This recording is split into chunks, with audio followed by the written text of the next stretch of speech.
Você já ouviu as histórias daqueles que caminham pelas estradas do mundo, levando mistério, liberdade e encantamento? Optcha a todos, e hoje vamos relembrar as histórias da Cigana da Estrada, guardiã dos caminhos e dos viajantes. De Cigana Sete Saias, que dança entre véus e segredos, desafiando o destino. E de Cigana Esmeralda, cujo brilho não está apenas em seu nome, mas na força espiritual que guia os corações aflitos.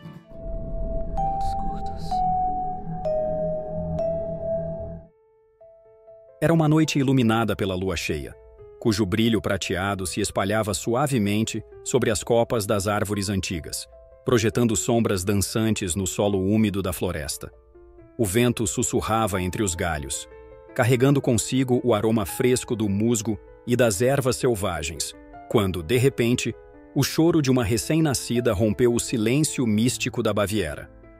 Seu lamento, ao mesmo tempo frágil e poderoso, parecia se entrelaçar com os sons da natureza, como se anunciando sua chegada não apenas aos humanos, mas também aos espíritos ancestrais que habitavam aqueles bosques sagrados. Os pais da menina, devotos ao druidismo e guardiões dos antigos saberes, ergueram os braços ao céu em gratidão, pois viam naquele nascimento a renovação de um ciclo ancestral. Sob a luz da lua, cercados por uma clareira enfeitada com flores silvestres e pedras dispostas em círculos rituais, celebraram a vinda da criança com cânticos melodiosos, danças ritmadas e oferendas feitas de mel, frutas e folhas de carvalho aos deuses da natureza.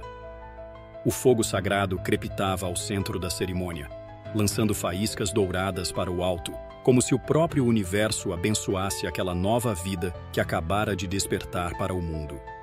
Desde pequena, a menina foi cercada pela sabedoria ancestral de seu povo, crescendo entre cânticos ritualísticos, histórias dos tempos antigos e o sussurro constante da floresta que a envolvia como uma mãe zelosa. Seus primeiros passos foram dados sobre a terra macia, sob a sombra dos carvalhos sagrados, e suas primeiras palavras foram aprendidas ao som das preces murmuradas pelos anciãos ao amanhecer. Ela aprendeu desde cedo a reconhecer o poder oculto nas ervas que curavam corpo e alma, dominando o segredo das raízes que acalmavam a febre, das folhas que afastavam a dor e das flores que traziam visões. Observava com olhos atentos os rituais que fortaleciam o espírito e mantinham o equilíbrio entre os homens e as forças invisíveis do mundo. Os sinais da natureza não lhe passavam despercebidos. A dança das aves no céu, o farfalhar das folhas ao vento, a mudança sutil no curso dos riachos, tudo era mensagem, tudo era presságio. Seu nome era Freia, um tributo à deusa da fertilidade e do amor, e seu destino parecia já estar traçado desde o primeiro suspiro. Entre as predições dos sábios e os sorrisos orgulhosos de seus pais, crescia a certeza de que ela não seria uma simples guardiã das tradições, mas uma druida poderosa, uma guia para seu povo em tempos de bonança e provação. Seu coração pulsava com a mesma força das raízes da grande árvore sagrada, e sua alma ardia como o fogo eterno do conhecimento ancestral. Mas o mundo estava em guerra contra a antiga sabedoria. O conhecimento dos ancestrais, que por séculos fora passado de geração em geração, agora era visto como heresia. A Inquisição espalhava terror por toda a Europa, perseguindo aqueles que ousavam manter vivas as tradições pagãs, queimando livros, destruindo templos e silenciando vozes que desafiavam o dogma. O cheiro de fumaça e carne queimada tornara-se comum nos vilarejos, e o sussurro do medo corria entre os que ainda resistiam. Freia tinha apenas 12 anos quando a tragédia bateu à sua porta. A noite estava fria e silenciosa, quando um estrondo quebrou a paz do lar onde crescera. Homens vestindo mantos escuros e carregando tochas invadiram sua casa como sombras impiedosas. Uma denúncia anônima havia levado os inquisidores até ali, e não havia misericórdia para aqueles que eram acusados de bruxaria.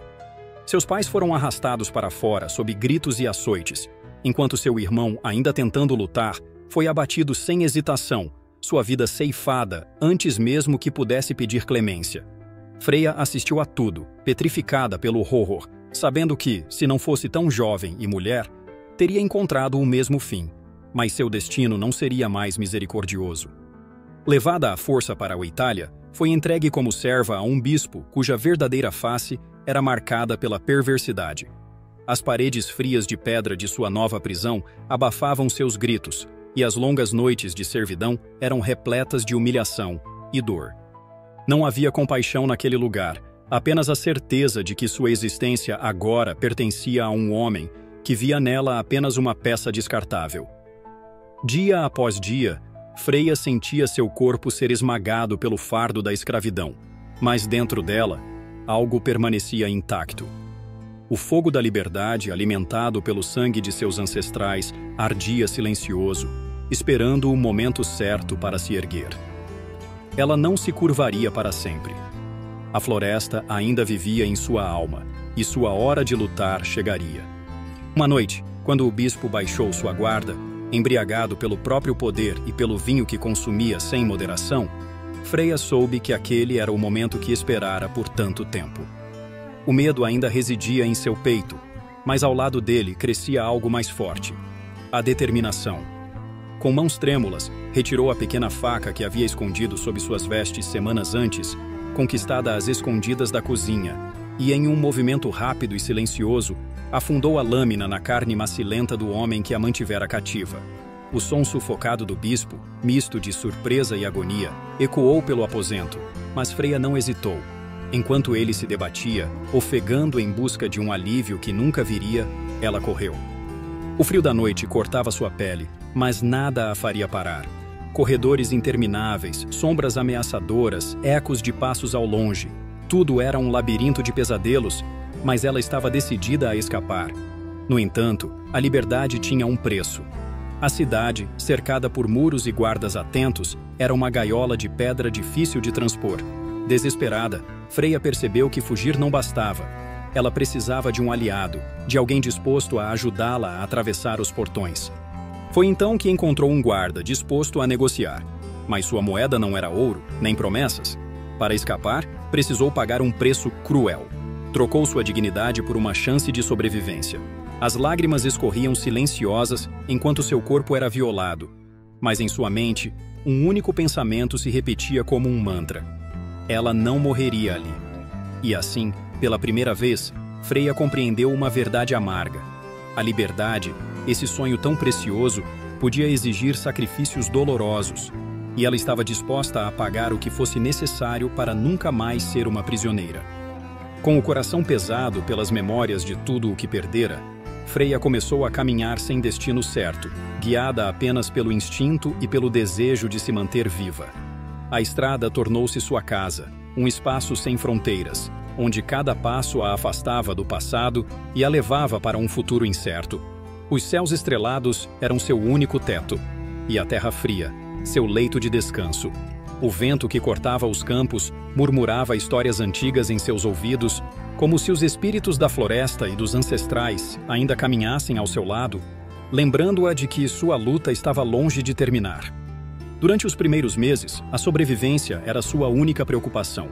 Alimentava-se de frutos silvestres e raízes, bebia água de riachos escondidos e refugiava-se em grutas escuras quando o frio ou a chuva tornavam a noite cruel demais.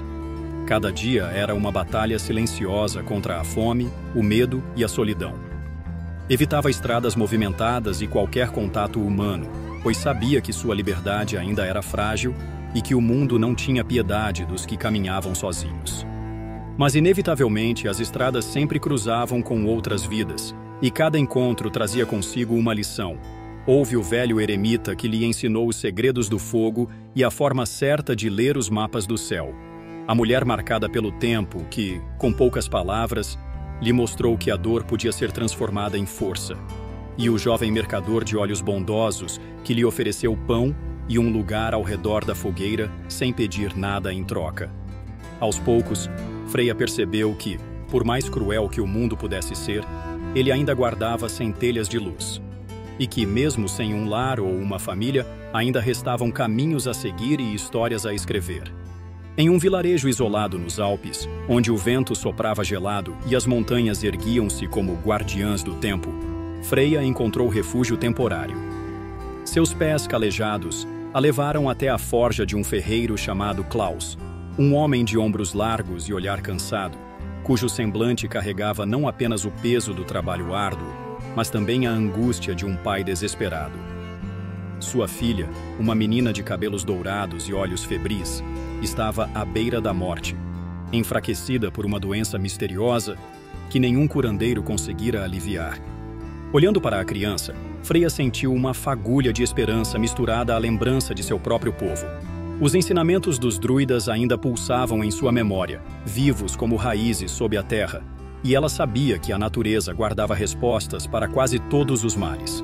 Com mãos firmes, mas delicadas, colheu ervas nas encostas das montanhas e preparou uma poção com o conhecimento ancestral que aprendera desde a infância. Entre orações murmuradas e gestos precisos, administrou o remédio à menina, que em poucas horas começou a recuperar o fôlego e em poucos dias voltou a correr pelos campos. Klaus, tomado por uma gratidão silenciosa, ofereceu-lhe abrigo e comida. Nos dias seguintes, Freya experimentou algo que há muito não sentia: um lar, ainda que temporário. O calor da lareira, o cheiro do pão recém-assado e o riso infantil enchiam o ambiente de um conforto esquecido. Mas, à medida que os dias passavam, ela percebeu que, apesar de sua força e generosidade, Klaus carregava um rancor profundo. Seu ódio era dirigido a um comerciante local, um homem que, anos atrás, havia enganado sua família, deixando-os à beira da miséria. A raiva do ferreiro era como o metal bruto que ele moldava, rígida, densa e inquebrantável. Mas Freya sabia que o ferro só se tornava útil quando aquecido e transformado. Com paciência, ela falou sobre o peso do rancor, sobre como ele corroía a alma e aprisionava tanto quanto as correntes da servidão. Aos poucos, suas palavras começaram a ressoar. Klaus lutou contra o orgulho, contra anos de ressentimento, mas no fim, compreendeu que o perdão poderia ser tão poderoso quanto o aço que forjava. Quando finalmente ele se libertou daquele ódio, o vilarejo inteiro sentiu a mudança. A tensão nas feiras dissipou-se, as conversas fluíram mais leves e até mesmo a filha de Klaus parecia sorrir com mais frequência. Freya sabia que sua missão ali estava cumprida. Com o nascer do sol, seguiu seu caminho, deixando para trás um lar que jamais seria seu, mas com a certeza de que, ao menos por um breve momento, havia plantado sementes de paz.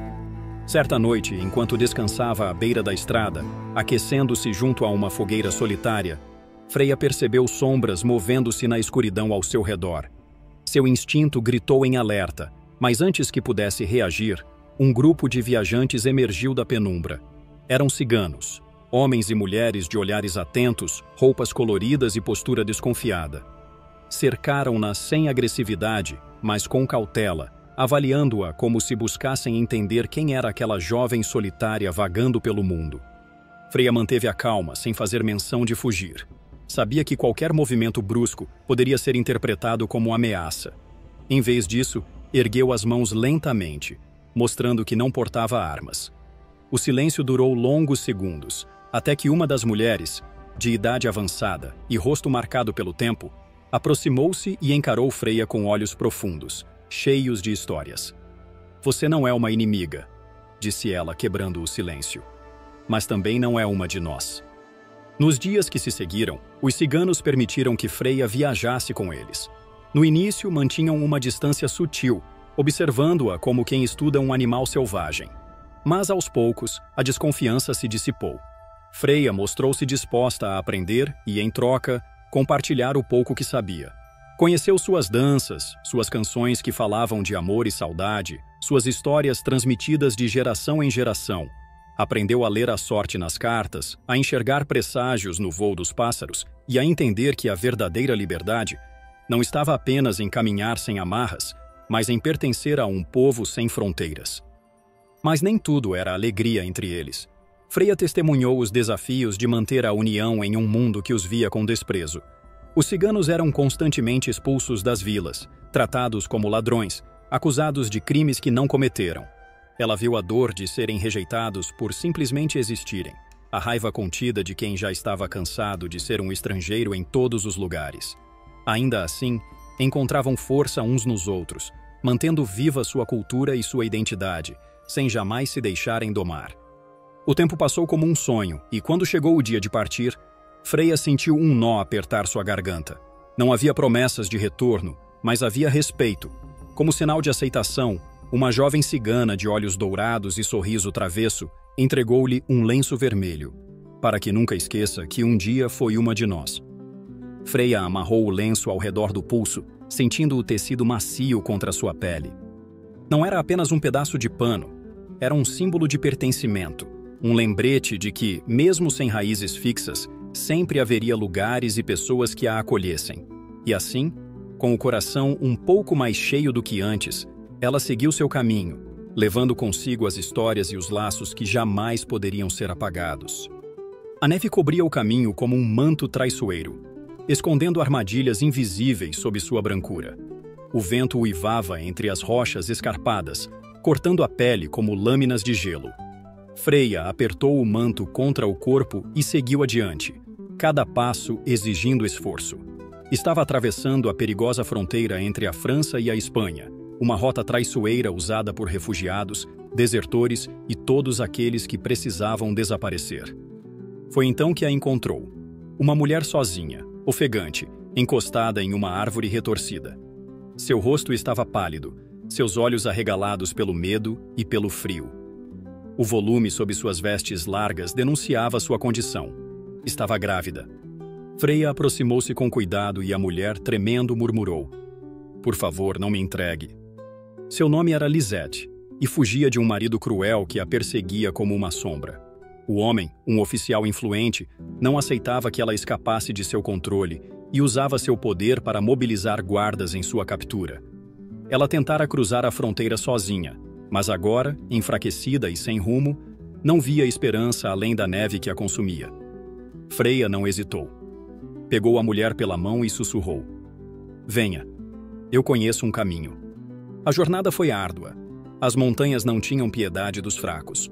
O frio congelava os ossos. Os ventos carregavam suas palavras antes que pudessem ser ouvidas. E o medo oscilava no peito de Lisette a cada passo. Havia patrulhas nos vales e olhos invisíveis em cada sombra. Freya ensinou-lhe a se mover sem ser vista, a controlar a respiração quando o perigo espreitava. Mas mais do que isso, ensinou-lhe algo ainda mais importante: a ser forte. Nas noites que passaram escondidas em cavernas, Freya contou-lhe histórias de mulheres que desafiaram destinos cruéis, que lutaram contra as correntes que tentavam aprisioná-las. Falou sobre a coragem que nascia mesmo nos corações mais temerosos e sobre como o verdadeiro poder vinha de dentro. "Você já é livre, Lisette", disse-lhe certa vez, enquanto dividiam um pedaço de pão endurecido. "Só precisa acreditar nisso." Quando finalmente alcançaram a segurança do outro lado, Lisette não era mais a mesma mulher. Seus olhos tinham um novo brilho. Suas mãos já não tremiam tanto. Abraçou Freya com força e, com a voz embargada, fez uma promessa: "Criarei meu filho com a coragem que aprendi com você. Nunca mais serei prisioneira de ninguém." Freya observou enquanto Lisette desaparecia entre as casas de um vilarejo espanhol, onde uma nova vida a esperava. Seu caminho agora era outro, mas a lembrança daquela mulher e do filho que traria ao mundo permaneceria com ela. E mais uma vez, Freya seguiu adiante, deixando para trás uma vida transformada, mas carregando consigo a certeza de que sua jornada tinha um propósito maior. A estrada poeirenta serpenteava pelas colinas douradas do sul da França, onde o calor do verão fazia o ar parecer uma miragem. Freya caminhava com passos firmes, o peso de sua jornada sentindo-se mais leve à medida que os dias se passavam. Mas, em um desses dias em que o caminho parecia mais solitário do que o habitual, ela encontrou um homem idoso, com o rosto marcado pelo tempo, mas um olhar vívido como o de um jovem. Ele carregava consigo apenas um cajado de madeira envelhecida e um sorriso misterioso que parecia refletir uma sabedoria que não vinha apenas de palavras, mas de toda a sua existência. O andarilho não parecia ter pressa. Ao contrário de todos os outros que ela encontrava em suas viagens, ele não parecia fugir de nada, nem correr para lugar algum. Parou à sua frente e, por um momento, seus olhos se encontraram. Não houve perguntas, nem formalidades. Ele apenas disse, com uma calma que tocava a alma: "O caminho que você percorre não é apenas aquele que seus pés tocam, mas aquele que seus olhos ainda não viram." Intrigada e curiosa, Freya aceitou sua companhia. Durante semanas, os dois caminharam juntos pelas estradas, passando por vilarejos e campos, sempre com o andarilho à frente, como se soubesse exatamente onde ir, sem pressa de chegar. Cada passo, cada pausa era um convite para aprender algo novo. Ele lhe ensinou a arte de observar o invisível, como o vento não só passava por eles, mas falava com uma linguagem antiga, compreendida apenas pelos mais atentos. Sinta a direção do vento, dizia ele, e entenderá as intenções de quem se aproxima. Com ele, Freya aprendeu a perceber as pequenas coisas, como as estrelas não eram apenas luzes no céu, mas mensagens para aqueles dispostos a escutá-las. Observando as constelações, ele lhe mostrou como cada movimento das estrelas refletia não só os ciclos da natureza, mas também os ciclos internos da alma humana. O céu nunca está vazio, ele dizia com frequência. Ele está sempre nos dizendo algo, se soubermos ouvir. Mas o maior ensinamento foi o mais sutil. O mestre espiritual a conduziu a uma compreensão mais profunda dos seres humanos, ensinando-lhe a perceber os sentimentos ocultos nas palavras não ditas, o peso nos olhares que ninguém mais parecia notar e os gestos silenciosos que revelavam mais do que qualquer conversa. Ele a fez perceber que, por trás de cada história, de cada rosto, havia uma verdade oculta, muitas vezes não reconhecida nem por quem a carregava. Ele dizia: a verdadeira sabedoria não está nas respostas que você encontra, mas nas perguntas que você é capaz de fazer. Quando o mestre se despediu de Freya, uma tarde dourada de outono, ela sentiu que algo dentro dela havia se transformado. Ele não lhe deu nenhuma despedida formal, apenas um olhar tranquilo e um gesto sutil com o cajado, como se indicasse o próximo passo que ela deveria dar. Agora você já vê o que antes estava oculto, disse ele, e com essas palavras desapareceu na poeira da estrada, como se o vento o tivesse levado. Freya ficou ali por um momento, os olhos fixos no horizonte. Sabia que sua visão de mundo nunca mais seria a mesma. Não se tratava mais apenas de caminhar por uma estrada física, mas de estar atenta aos sinais invisíveis ao redor de si. O vento, as estrelas, os sentimentos não ditos. Tudo fazia parte de uma grande tapeçaria. E ela agora podia ver as linhas que entrelaçavam o universo, de uma maneira que antes não conseguia. E com um sorriso sereno, ela seguiu adiante, levando consigo a sabedoria daquele encontro transformador. Com o passar dos meses, a lenda começou a se espalhar, como uma brisa suave que toma forma e cresce sem que ninguém perceba. Em vilarejos distantes e aldeias esquecidas, as histórias sobre uma mulher misteriosa que vagava pelas estradas começaram a tomar conta das conversas. Eles falavam dela como uma sombra nas estradas, sempre presente quando a ajuda era mais necessária, mas sempre desaparecendo antes que qualquer agradecimento pudesse ser dito. Seu nome nunca foi revelado, e ela nunca o dizia a ninguém, como se a sua verdadeira identidade fosse algo que transcende as palavras. Mas o que a tornava inesquecível eram seus olhos. Olhos de uma mulher que carregava toda a sabedoria das montanhas e a força das tempestades.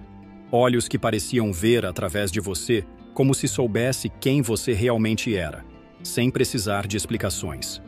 Seus pés estavam calejados pelas longas jornadas, mas cada passo era dado com uma firmeza silenciosa, como se a estrada fosse sua casa, e o mundo, seu templo. E sempre havia o lenço vermelho.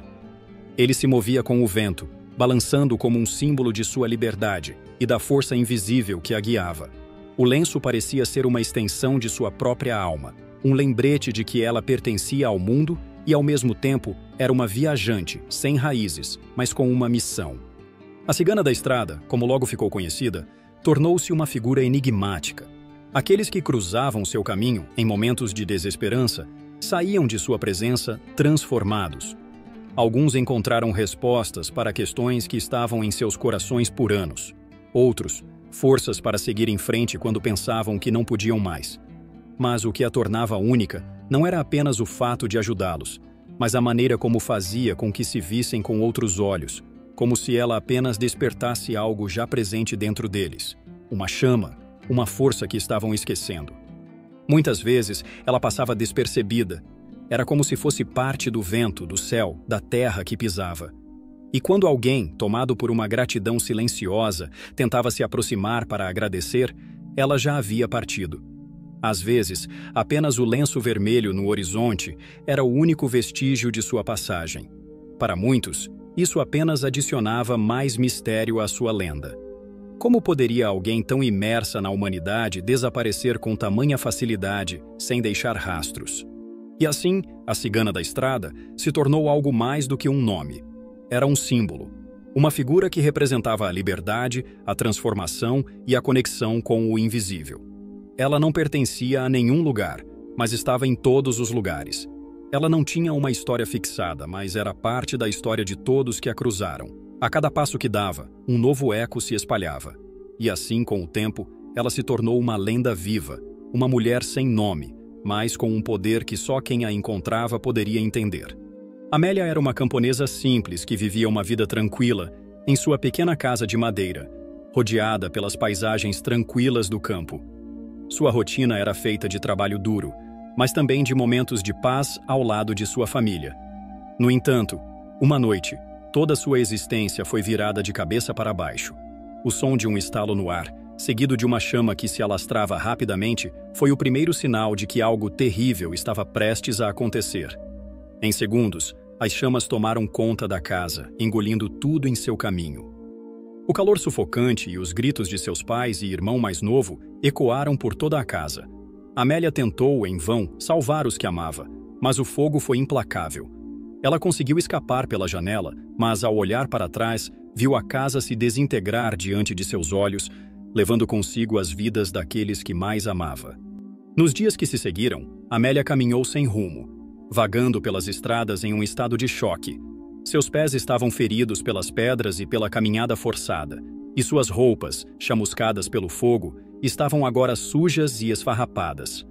Mas o que mais a afligia era a dor invisível que parecia consumir seu coração. A dor de perder sua família, seu lar, sua identidade.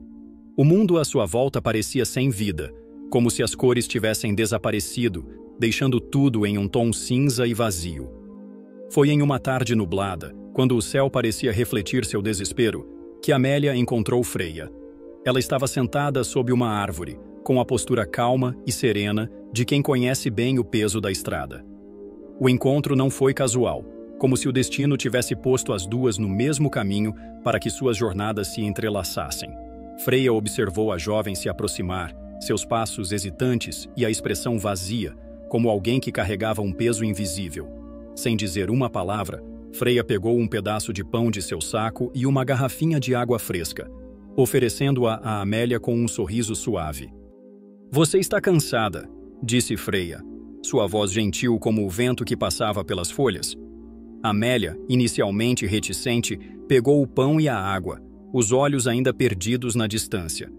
A cigana não insistiu em conversar, respeitando o silêncio que parecia ser a única companhia de Amélia naquele momento. Freia sabia que, às vezes, as palavras não eram necessárias, que o cuidado estava nos gestos simples, na atenção ao outro sem pressa, sem cobrança. Durante os primeiros dias, Freia não fez perguntas. Ela a observava, percebendo o sofrimento de Amélia e, com paciência, passava os dias ensinando-lhe o que sabia. Ensinava-lhe a reconhecer as flores medicinais, a identificar as plantas que poderiam trazer alívio para as feridas e dores, e como se alimentar da natureza. Mas, mais importante, Freia começava a ensinar a Amélia a ouvir o silêncio de seu próprio coração, a reconectar-se com a terra e com a vida que ainda existia ao seu redor. A jornada de cura não foi fácil, e Amélia sabia disso. Freia a acompanhava enquanto ela tentava se reerguer, ensinando-lhe também como plantar sementes em solos aparentemente estéreis, não só no campo, mas dentro de si mesma. Assim como uma planta precisa de tempo para brotar, também é preciso paciência para curar as feridas da alma, dizia Freia, e Amélia, embora com dificuldades, começou a entender. A dor não se desfazia de imediato, mas aos poucos, ela começou a perceber que, assim como a terra fértil traz frutos após um longo tempo de cuidado, ela também poderia encontrar a paz se fosse paciente consigo mesma. Juntas, elas reconstruíram uma pequena cabana improvisada perto de um rio, onde a água pura e tranquila parecia simbolizar a esperança de uma nova vida. A cabana não era grande, mas era um lar simples e acolhedor. E ali, Amélia começou a cultivar suas primeiras colheitas. agora com o coração um pouco mais leve, ainda marcado pela dor, mas com uma renovada sensação de propósito. Quando chegou o dia da partida de Freya, Amélia não a impediu. Ela sabia que a cigana pertencia à estrada, que sua vida era uma contínua jornada e que não poderia ser retida por ninguém. Mas mesmo assim, o adeus foi difícil. Ela não sabia quando ou se encontraria alguém como Freya novamente. No entanto, ela entendeu que, mais do que as palavras que Freya lhe havia dado, a maior lição era a de confiar no próprio tempo e na própria força. A cura vem no seu próprio ritmo, Freya dissera uma vez, e agora Amélia compreendia isso com clareza.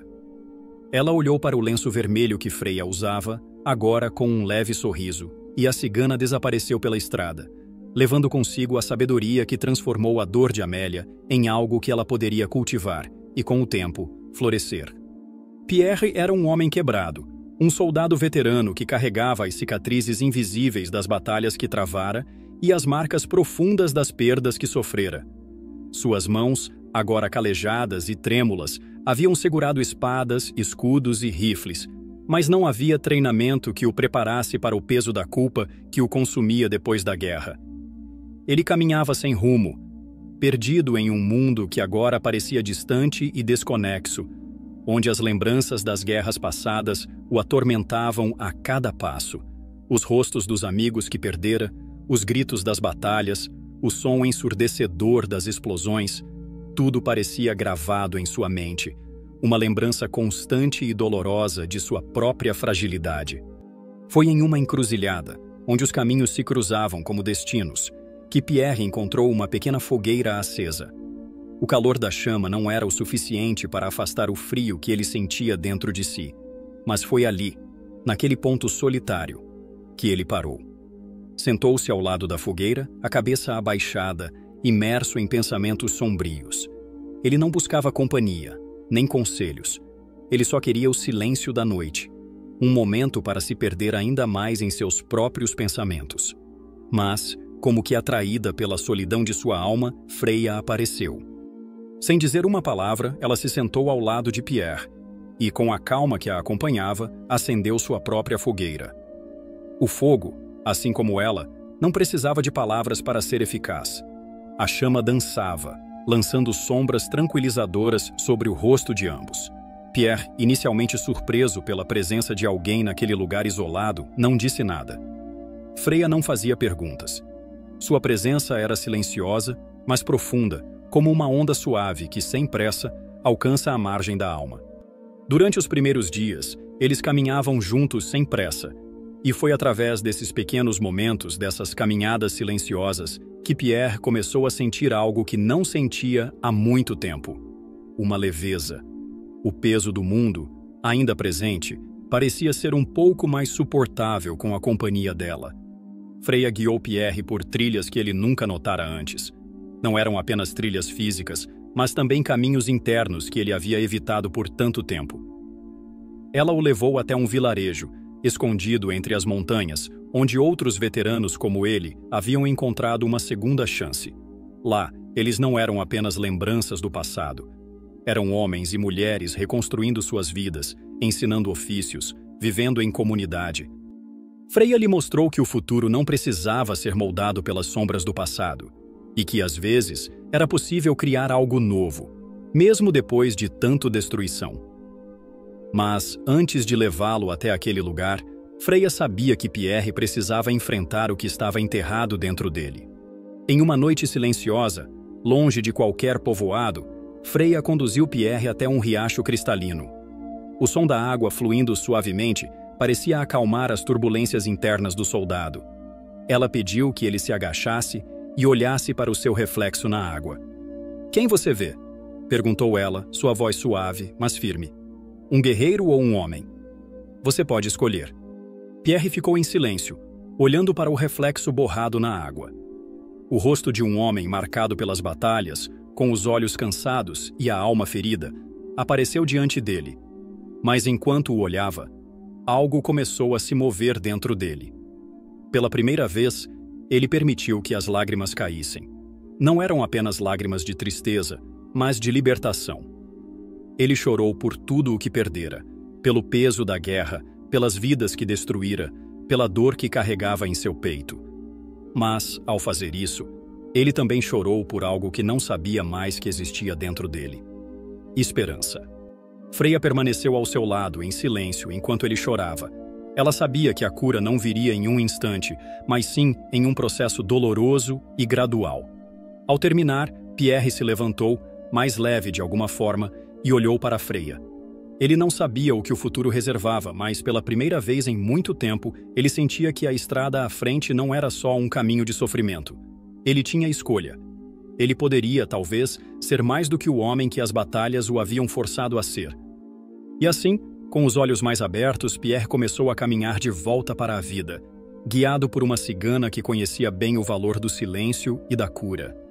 A cigana da estrada tornou-se mais do que uma simples mulher.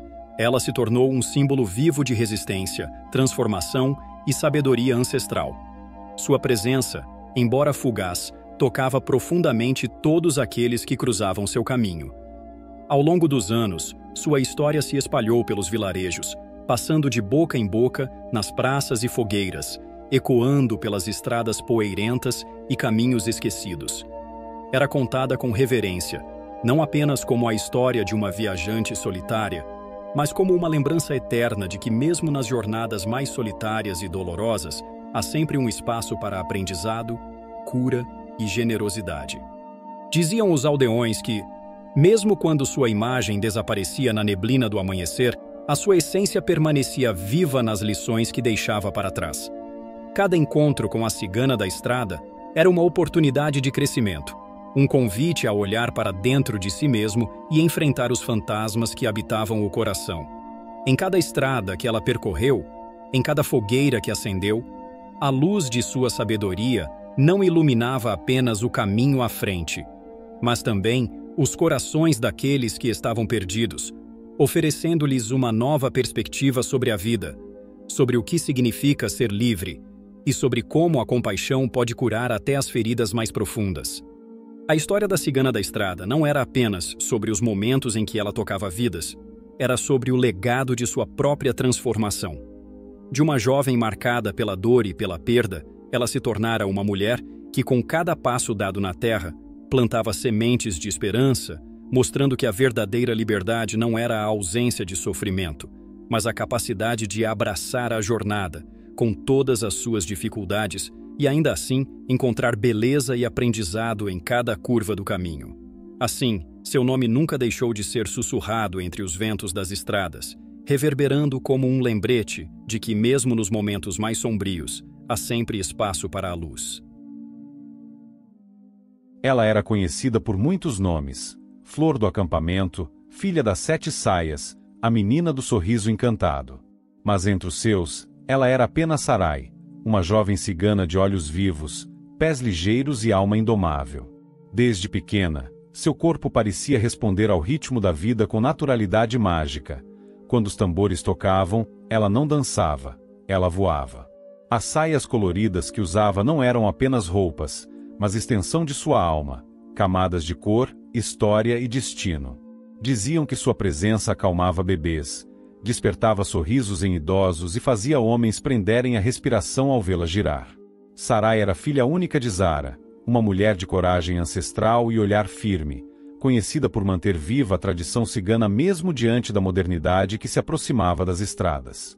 Zara criará a filha sozinha desde que o marido desaparecera numa travessia difícil. E fez disso sua missão, moldar em Sarai uma cigana completa, destemida, intuitiva e fiel à sua essência. Entre as tendas, as fogueiras e as cantigas da noite, mãe e filha formavam um elo raro, daqueles que não se mede por palavras, mas por silêncios partilhados. Um amor poderoso, mas também carregado de expectativas. E foi essa intensidade que, um dia, começaria a se partir. Foi durante uma das feiras de verão, quando o povo cigano abria caminho com alegria e cor pelas vilas próximas, que Sarai o viu. A música estava no auge, o cheiro de incenso e vinho doce perfumava o ar, e as rodas de dança giravam sob o céu aberto. Entre os curiosos que observavam, ele estava ali, um jovem de roupa simples, mas postura segura, e um olhar que parecia enxergar o que ninguém mais via. Não falava muito, mas seus olhos falavam. E quando os dele encontraram os de Sarai, o tempo pareceu fraquejar, como se uma antiga promessa fosse renovada naquele instante. Ele não era cigano. Seus modos, suas palavras, seus silêncios denunciavam isso. Não conhecia os sinais sagrados, nem os cantos das mulheres, nem o respeito que se deve aos ancestrais. Mas havia nele algo mais forte que a razão. Algo que Sarai não soube ignorar. Não foi uma paixão construída, foi uma paixão que a escolheu. Daquelas que entram pela pele, se instalam no peito e acendem todos os cantos da alma. E ela sabia, com a clareza de quem lê cartas antigas, sua mãe jamais aceitaria. O sangue do clã era sagrado. E misturá-lo com alguém de fora era cruzar uma linha que não se volta atrás. Durante meses, Sarai viveu uma vida dupla, como quem dança entre dois mundos. À luz do dia, era filha obediente, a cigana que encantava os visitantes com sua dança e lia os caminhos nos baralhos com precisão. Fazia tudo com excelência, mas por dentro, era um campo em guerra. À noite, quando as tendas se calavam e os tambores silenciavam, ela saía, com o lenço apertado na cabeça, os passos leves e o coração descompassado. Seus encontros com o forasteiro aconteciam longe do acampamento, onde as árvores sussurravam segredos e a lua servia de testemunha. Viviam ali um amor feito de urgência e delicadeza. Riam, choravam, se entregavam como se o mundo inteiro pudesse desabar a qualquer instante. E o medo crescia. Porque sabiam, não estavam apenas vivendo um romance, estavam desafiando tudo que o povo de Sarai considerava sagrado. Cada beijo roubado era uma corda que se esticava. Cada abraço, um fio entre a liberdade e a ruína. Mas Sarai não conseguia parar. Porque o amor que sentia não era vaidade ou fantasia. Era uma chama antiga que, uma vez acesa, só poderia ser apagada com sangue ou renascimento. Zara, mulher de alma antiga e coração de mãe, não demorou a perceber. O brilho nos olhos da filha já não era o mesmo. Havia inquietação, dúvida, desejo. Suas mãos tremiam ao embaralhar as cartas. Sua dança tinha pausas que antes não existiam. E então, numa noite em que a intuição gritou mais alto que costumes, Ara seguiu Sarai em silêncio, escondida entre as sombras da floresta. O que viu fez seu mundo desmoronar. Ali, entre os galhos e as estrelas, sua filha se entregava a um homem de fora, um rosto sem herança cigana, um corpo sem o peso dos rituais. Voltou para o acampamento sem dizer uma palavra. Mas por dentro, algo havia se partido. Para ela, aquilo não era apenas desobediência. Era traição ao sangue, aos antepassados, ao próprio destino de Sarai. O confronto não tardou. Mãe e filha colidiram como tempestades. Palavras duras, acusações, lágrimas. Zara dizia que Sarai estava cuspindo no legado do clã. Sarai gritava que queria apenas viver o que sentia. Uma queria preservar o passado. A outra, construir um futuro. Mas naquele embate, ambas perderam. Porque quando o amor vira julgamento, ninguém sai inteiro. Sarai, esmagada pela dor e pela sensação de estar sozinha contra o mundo, tomou uma decisão extrema. Calou o corpo. Parou de comer, de beber, de reagir. Era sua forma de resistir sem violência, de dizer com o corpo que sua alma já gritava, não desistiria do que sentia. A cada dia, sua pele perdia cor, seus olhos afundavam, sua energia se apagava. Mas sua vontade seguia firme. Recusou as sopas quentes, os chás das anciãs, as mãos estendidas. Até mesmo os conselhos das irmãs de clã, que tentaram mediar a briga, foram recusados. Zara, por sua vez, sentia o mundo afundar sob seus pés. Passou da raiva à culpa, da autoridade ao desespero. Chorou noites inteiras, tentou alimentar a filha à força, prometeu aceitar tudo se ela apenas vivesse. Mas já era tarde. Sarai estava no caminho sem volta. Não por orgulho, mas por amor. Porque, para ela, viver sem sentir era pior do que morrer. E assim, numa madrugada em que o vento parecia chorar entre as tendas, Sarai fechou os olhos. Não por fraqueza, mas por fidelidade ao que acreditava. Morreu como viveu, intensa, inteira e livre. Zara, destroçada por dentro, preparou o corpo da filha com as próprias mãos, como manda a tradição. Lavou o rosto de Sarai com pétalas de rosa e lágrimas. Escolheu com carinho as 7 saias favoritas da jovem, as que ela usava em dias de festa, em noites de dança, em rituais de passagem. Cada saia trazia uma lembrança, um pedaço de sua luz. Vermelho da paixão, dourado da esperança, violeta da intuição, azul escuro do silêncio, rosa pálido da juventude, preto da dor e branco da eternidade. Era sua forma de pedir perdão sem palavras. Sua última homenagem, não como mãe, mas como mulher que finalmente compreendia o que Sarai buscava. O corpo foi enterrado num campo onde o vento sopra sem direção, onde as árvores murmuram e os pássaros não cantam. Ali, sem altar, sem pompa, nasceu uma lenda. A de uma jovem que morreu por amor, e que, mesmo na morte, continuaria dançando. Não havia dor, nem luz, nem som. Apenas um espaço imenso e vazio, onde a alma flutuava sem direção. Sarai, ou o que restava dela, abriu os olhos, mas não viu nada. Sentia o peso do corpo que já não era corpo, e a lembrança da fome que não vinha do estômago, mas do coração. Estava entre mundos, entre a saudade e a redenção. Vagou por dias, talvez anos, num tempo que não se mede com relógios. Viu cenas de sua vida passando como reflexos d'água, sua infância, os pés descalços correndo pelas tendas, a dança sob a lua, o olhar do forasteiro, os gritos da mãe. A fome, a morte. E então, ela se lembrou do que havia prometido a si mesma: nunca abandonarei o amor, nem mesmo depois da morte. Em uma noite sem tempo, enquanto vagava por uma estrada feita de brumas, Sarai viu algo. Uma mulher. Vestia um chale vermelho bordado com símbolos antigos, e seus olhos brilhavam como ouro líquido. Não falou com palavras. Apenas estendeu a mão. Sarai hesitou, mas ao tocá-la, sentiu-se inteira. Pela primeira vez desde sua partida, seu coração espiritual pulsou com força. A mulher sorriu. Venha, filha. Sua jornada está apenas começando. Aquela era uma das guardiãs da falange das ciganas espirituais. Uma linha dedicada a acolher almas que morreram por amor, por escolha ou por não se encaixarem nas regras do mundo físico. E Sarai era uma delas.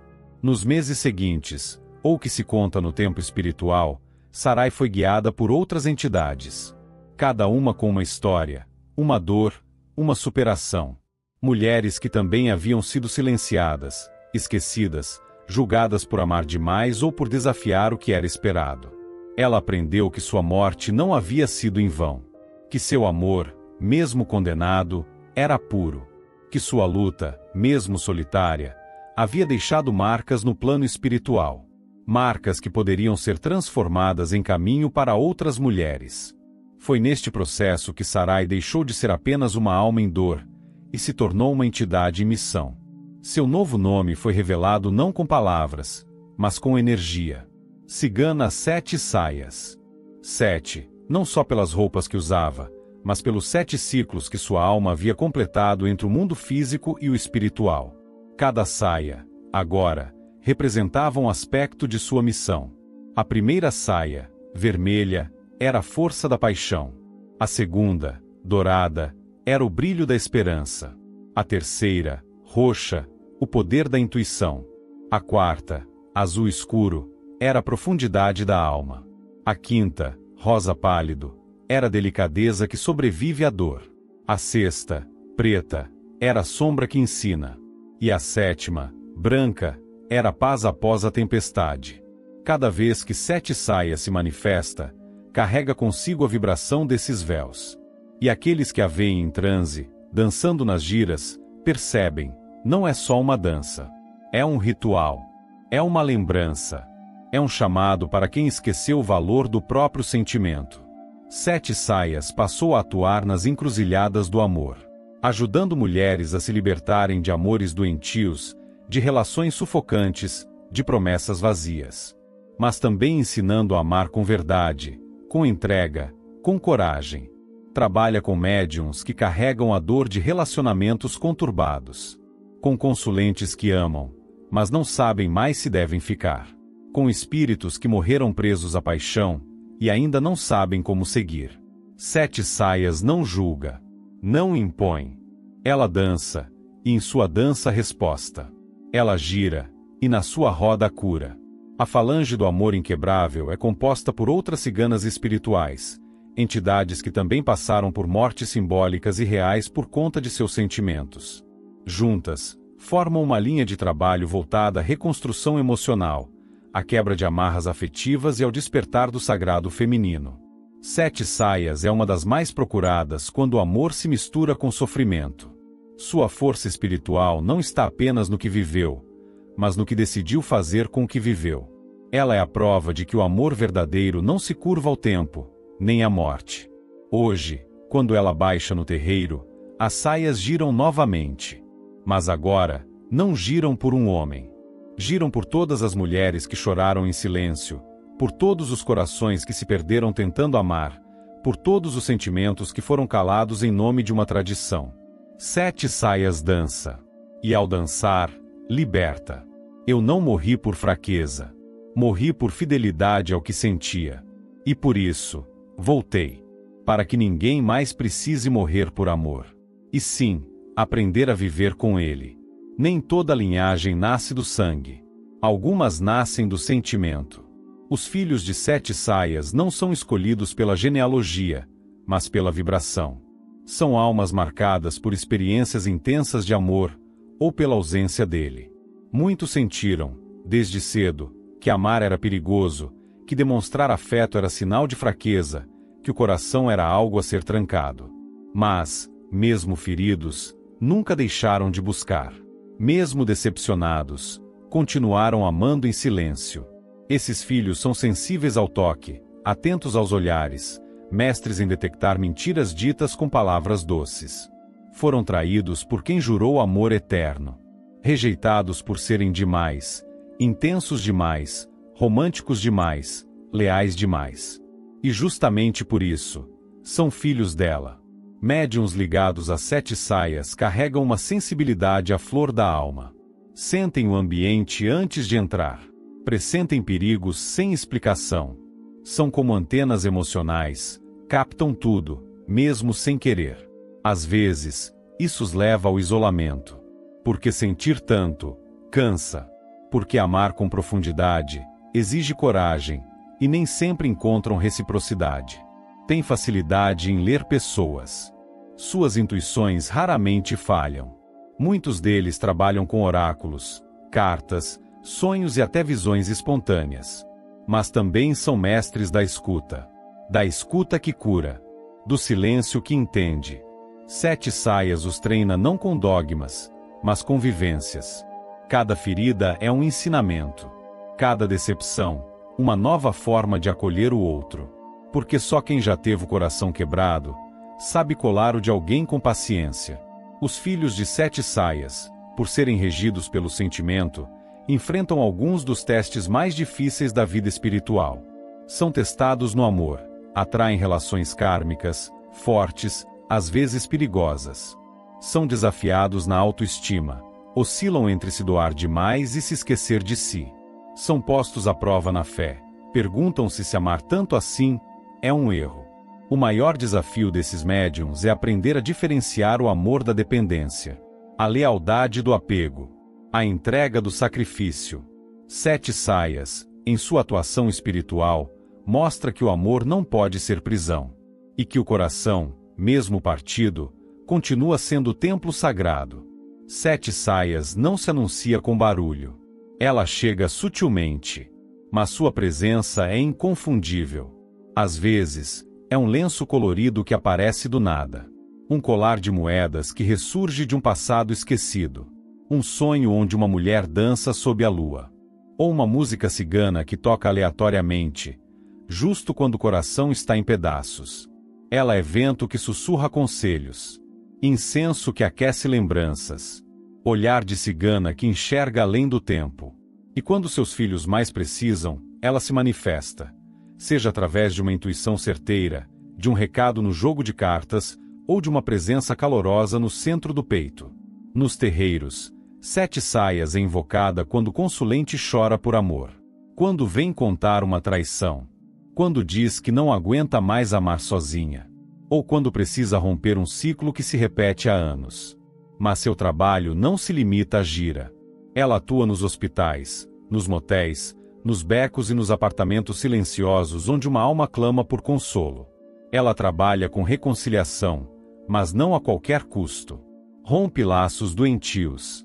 Ajuda a curar ciúmes, obsessões, feitiços por paixão e promessas feitas em desespero. Ela entende a linguagem do corpo, da pele, da alma que treme ao lembrar. E não tem medo de encarar a dor alheia. Porque já esteve ali. Porque já morreu por amor. Sete Saias faz parte de uma falange rara, a falange das ciganas do amor firme. Nela, cada entidade atua em um aspecto do amor. Do desejo à renúncia. Do começo arrebatador ao luto silencioso do fim. Ela é a que trabalha nas 7 camadas do coração. O primeiro amor. A dor da rejeição. O apego sufocante. A ilusão romântica. A raiva da traição. A saudade que não passa. E o amor próprio, que finalmente nasce. Seus filhos, ao se desenvolverem espiritualmente, também aprendem a percorrer essas camadas. E a cada ciclo que vencem, ganham força para ajudar outros a atravessarem o mesmo labirinto. Sete Saias não promete contos de fadas. Ela entrega espelhos. Mostra que o amor verdadeiro não é ausência de conflito, é presença de escolha. Que amar o outro só é bonito quando começa no amor a si. E que, por mais que um romance acabe, o que ele ensina nunca morre. Eu amei até o fim. E no fim, renasci. Porque quem ama com verdade nunca se perde. Só muda de forma. E um dia, volta dançando. A cigana Esmeralda nasceu entre os Tarins, um clã cigano conhecido por sua beleza, força e tradição, lembrado por muitos como um dos mais respeitados de sua época. Não há registros exatos sobre o ano de seu nascimento, mas a narrativa é situada entre os séculos XV e XVI, um período marcado por perseguições e pela resistência do povo cigano diante de um mundo que nem sempre compreendia seus costumes. Sua mãe, Tâmia, era uma mulher de enorme prestígio dentro da comunidade, admirada pela sabedoria, pela postura firme e pela habilidade de manter unido o grupo em tempos de provação. No entanto, Esmeralda não chegou a conhecer o pai. Ele morreu ainda durante a gestação da esposa, em circunstâncias que nunca foram plenamente esclarecidas. Muitos diziam que havia sido picado por uma cobra venenosa ao atravessar a mata próxima ao acampamento, caindo em um riacho e ali encontrando a morte por afogamento. A ausência de seu pai foi sentida não apenas por Tâmia, mas também por todo o clã, que depositou na criança que estava para nascer a esperança de renovação. Quando veio ao mundo, todos perceberam que aquela não seria uma menina comum. Seus olhos verdes brilhavam de forma intensa, como se refletissem luz própria, reluzindo como pedras preciosas sob o sol. Por esse motivo, recebeu o nome de Esmeralda, considerado um presságio de sorte e proteção para os Tarins. Desde muito pequena, já estava destinada a cumprir os costumes de sua gente. Ainda recém-nascida, foi prometida em casamento um cigano chamado Tarco, um homem 15 anos mais velho, como era tradição nos clãs daquela época. As meninas, desde cedo, eram destinadas a formar alianças e fortalecer os laços do grupo, e por isso Esmeralda cresceu sob a disciplina dos costumes, educada para ser uma boa esposa e guardiã da família. Acompanhava as mulheres mais velhas, e entre histórias, músicas e danças, aprendia os segredos do lar. Desde a infância, revelou um talento raro para a culinária, transformando alimentos simples em verdadeiras iguarias que encantavam os mais velhos. Mesmo ainda criança, já era considerada uma das melhores cozinheiras do acampamento, sinal de que, além da beleza, carregava dons que a tornariam especial. O tempo passou, e Esmeralda cresceu em meio às tradições do clã, florescendo como uma jovem de rara beleza e presença magnética. Seus cabelos eram longos e sedosos, sua pele clara refletia a delicadeza de sua juventude, e seus olhos verdes, profundos como o mar, cintilavam como verdadeiras pedras vivas. Não havia quem a olhasse sem se encantar. Porém, Por trás da beleza estava uma alma que ansiava pela liberdade, ainda que respeitasse profundamente sua cultura e sua mãe, Tâmia. Após a morte trágica de Tarco, o homem ao qual havia sido prometida desde o nascimento, em um incêndio que consumiu parte do acampamento, os anciãos decidiram que Esmeralda teria o direito de escolher seu próprio destino. Pela primeira vez, uma mulher de sua linhagem não estava amarrada a um matrimônio imposto. Essa concessão, rara e quase sem precedentes, deu-lhe não apenas autonomia, mas também a responsabilidade de honrar a confiança de seu povo. Livre de compromissos, Esmeralda começou a mostrar ao mundo sua verdadeira essência. Tornou-se uma dançarina talentosa, dona de movimentos graciosos que encantavam não apenas o clã, mas também os habitantes das cidades vizinhas. Muitas vezes, ia até Toledo, uma pequena província próxima, onde se apresentava nas praças públicas. Ali, sua dança não era apenas espetáculo, era magia, era força de uma tradição que se misturava ao som de pandeiros e violinos, envolvendo a todos em uma atmosfera de encanto. Sua presença iluminava os lugares por onde passava, atraindo olhares de curiosidade e admiração. Tâmia, contudo, observava tudo com o coração dividido, orgulhosa da filha que florescia diante de seus olhos, mas também temerosa de que a liberdade pudesse afastá-la do clã. Assim, Esmeralda viveu sua juventude em um delicado equilíbrio entre a tradição e a busca por sua própria verdade, sem jamais esquecer suas raízes, mas também sem ignorar o chamado do destino que parecia empurrar para além das fronteiras do acampamento. Foi em uma dessas apresentações na Praça de Toledo que o destino resolveu se revelar de forma inesperada. Entre a multidão que se reunia para assistir à dança da cigana, havia um homem distinto, de postura elegante e roupas finamente bordadas, que a observava com uma intensidade diferente dos demais. Seu nome era Dom Felipe, um jovem fidalgo pertencente a uma das famílias mais influentes da região. Seus traços eram firmes, o olhar sereno, e sua presença imponente denunciava a nobreza de seu sangue. No entanto, o que realmente o marcou não foi a beleza física de Esmeralda, mas a energia que emanava de seus movimentos, uma liberdade indomável, um magnetismo que ultrapassava qualquer barreira social. O encontro de olhares foi imediato e arrebatador. Esmeralda, que até então se divertia com a dança, sentiu o coração bater mais forte quando percebeu a intensidade com que Dom Felipe a observava. Não demorou muito para que os dois começassem a se encontrar em segredo, longe dos olhares atentos do clã e, principalmente, do rígido controle da família de Dom Felipe. O amor nasceu rápido, como uma chama que encontra lenha seca, intenso, perigoso e irresistível. Contudo, esse romance carregava o peso de uma proibição quase insuperável. O pai de Dom Felipe, o poderoso barão Luthiero, já havia escolhido para o filho uma união que traria benefícios políticos e prestígio, e jamais aceitaria ver seu herdeiro envolvido com uma cigana. Ainda assim, nada disso parecia importar aos dois amantes, que se entregaram a encontros cada vez mais arriscados, seja no acampamento, onde Esmeralda desafiava a desaprovação de seu povo, seja nas imediações do castelo, onde Felipe afrontava o rigor da nobreza. Com o passar do tempo, a relação se tornou conhecida tanto entre os ciganos quanto entre os nobres, gerando olhares de reprovação, cochichos e julgamentos silenciosos. O clã, embora desconfortável, não ousava intervir diretamente, pois Esmeralda havia conquistado o direito de escolher seu próprio destino. Já a família de Felipe pressionava cada vez mais o jovem a romper o relacionamento. E assim, em meio a olhares hostis e pressões externas, Esmeralda e Dom Felipe viveram um amor proibido, tão intenso quanto frágil, fadado a enfrentar as sombras do preconceito e das tradições inflexíveis. Com o peso da reprovação que crescia de todos os lados, o romance de Esmeralda e Dom Felipe começou a se fragmentar como vidro prestes a se estilhaçar. A pressão do barão Luthiero sobre o filho se intensificava a cada dia, impondo ao jovem o dever de abandonar a cigana em nome da honra da família. Felipe, dividido entre o amor e a obediência, hesitou, e essa hesitação foi suficiente para abrir feridas profundas no coração de Esmeralda. Pouco a pouco, os encontros se tornaram mais raros, os olhares menos confiantes e as promessas de amor eterno se perderam no silêncio dos corredores do castelo.